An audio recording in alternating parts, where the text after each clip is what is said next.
9月你好，8月再见，不为往事忧，只愿余生笑。和夏天告别，与秋天相拥。愿夏天所有的遗憾都被秋天的温暖化解。愿我们的9月心中有盼，所有美好如秋叶般静美。愿你在金秋9月会遇见更好的自我。希望这个秋天，爱与好运同在。愿我爱的人和爱我的人平安喜乐，无病无灾，顺风顺水，一切顺顺利利。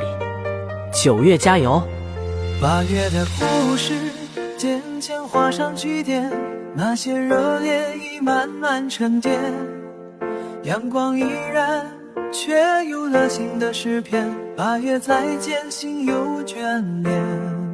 9月的清风温柔拂面，带来希望在心底蔓延。9月你好，8月再见，不为往事忧，只愿